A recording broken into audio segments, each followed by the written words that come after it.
Ayan, so guys, isang magandang umaga. Meron tayong vlogs naman ngayon. Meron po tayong tinotrouble ngayon dito na package. Ayan po, ito ay 15 tons. 15 tons model niya, ayan, 15 tons po yan, ayan. 15 tons, so nag-error po siya. Ang nilalabas niyang error ay PO H6 AC1 AC2. ليش هذا واحد لوحة في مبينة بس؟ لا اثنين ثاني اثنين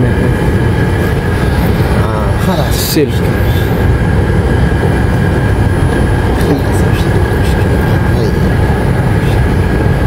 انت شوف ساجد AC1 AC2 صح؟ انا L1 L2 صح؟ اوه اثنين. بس الحين انا اشوف L2 بس. ها؟ PO H6 L2. PO L6 L2. هذا L2 وين؟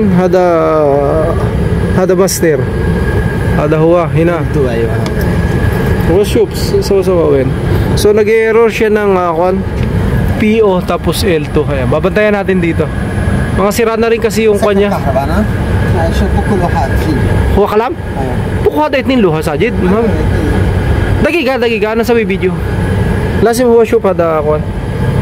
So ayan. So ito yung pinakang master niya. Ayan, makikita nyo yung dip switch niya. At ito yung dip switch naman na isa naka-sleeve. Ayan. So dalawa kasi yan. Ayan siya, sleeve. So sa baba yung master, sa taas yung sleeve. At pagdating naman dito sa drive, kung makikita nyo dito naman, ayan siya, master. Tsaka dito naman sa baba ay naka-sleeve. Ayan. So umikot yung pan motor natin. Kung makikita nyo kung bakit siya mag-H6. So ibig sabihin good yung pan motor natin, umiikot eh. Nagbibigay ng signal, umiikot. At ang babantayan lang natin dito kasi nag-PO siya. Tapos nag-H6. Tapos ang lumalabas talaga doon sa remote niya H6. Ayan. Ayan, tumitik-tik. Nagbibigay siya ng signal. Ayan. So hintayin natin dito. Pinapanjar na yan lahat. Pero mararamdaman nyo naman lahat. Ayan, compressor, umandar. Ayun. Umandar yung compressor natin. Ayan. Compressor umandar. Ito kahit hula-hulaan lang natin to eh. Hindi na natin gagamitan ng one to eh. Kasi by experience na lang. Nung nakaraan umiyak ako rito eh. Yan. Tapos pag nawala yan dito magbabantay tayo rito. Marami yung lalabas na error dyan. Ayan ah, namatay.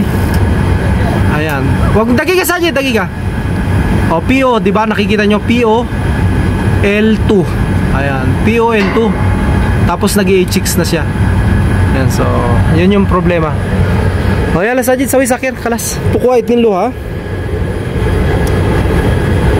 Ayan, so pin-off namin ni Sajid at tatanggal namin tong PCB. Kung makikita nyo to, yung capacitor, bumukol na yan. Ayan, bukol. So may leak na yung mga capacitor nya. Sige Sajid. Yan na, tanggal man. So ipo ko, kalas. Ayan.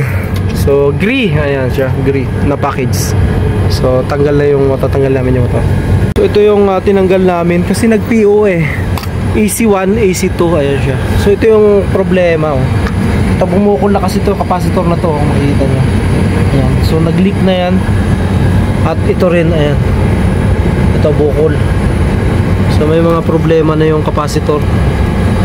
Ayan, bukol.